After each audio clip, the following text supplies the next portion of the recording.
నడికూడ మండల నర్లాపూర్ గ్రామంలో ఇందిరమ్మ చీరలను పంపిణీ చేసిన కాంగ్రెస్ పార్టీ కార్యకర్తలు ఎమ్మెల్యే రేవూరి ప్రకాష్ రెడ్డి ఆదేశాల మేరకు సోమవారం రోజున నడికూడ మండల నర్లాపూర్ గ్రామం కాంగ్రెస్ పార్టీ అధ్యక్షుడు ఓరగంటి రాజయ్య, సమన్వయ కమిటీ సభ్యుడు పెద్దబోయిన రవీందర్, ఇందిరమ్మ కమిటీ సభ్యుడు సంతోష్, ఎస్సీసీఎల్ అధ్యక్షుడు Sambaiah, Nadikuda mandal youth Congress social media in-charge Bhogi Nagaraj పాల్గొని మహిళలకు ఇందిరమ్మ చీరలను పంపిణీ చేశారు. సందర్భంగా సీనియర్ నాయకులు శనిరపు వీరేశలింగం మాట్లాడుతూ మహిళల అభ్యున్నతికి కాంగ్రెస్ ప్రజాప్రభుత్వం ఎనలేని ప్రాధాన్యత ఇస్తోందని, కోటి మంది మహిళలను కోటీశ్వర్లను చేయడమే సంకల్పంతో అనేక కార్యక్రమాలు అమలు చేస్తోందని తెలిపారు.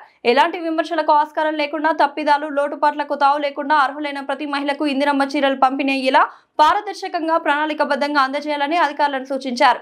కుటుంబ అభ్యున్నతిలో మహిళలే కీలకమన్నారు. నార్లాపూర్ ప్రతి మహిళ భాగస్వామ్యం కావాలని కోరారు. కాంగ్రెస్ ప్రజాప్రభుత్వం సంక్షేమ పథకాలను ప్రజల్లోకి విస్తృతంగా తీసుకెళ్లి రానున్న స్థానిక సంస్థ ఎన్నికల్లో కాంగ్రెస్ పార్టీ జెండా ఎగరవేయడమే లక్ష్యంగా పనిచేయాలని కార్యకర్తలకు పిలుపునిచ్చారు.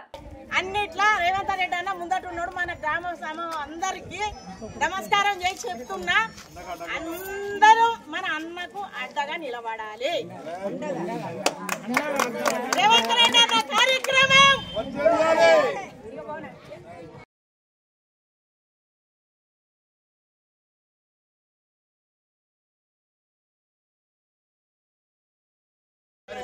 తారతమ్యం లేకుండా ఒక పిల్లలకైతే స్కూల్ బోర్డు లో ఎందుకు అమలుపడతారంటే, ఒక కోటీశ్వరుడు పిల్లగాడు, ఒక రిక్షా పిల్లగాడు, ఒక సఫాయి కార్మికుడు పిల్లగాడు కూడా బట్టలు వేసుకున్నప్పుడు వాడు లోపల అంతరాలు ఏర్పడేవి.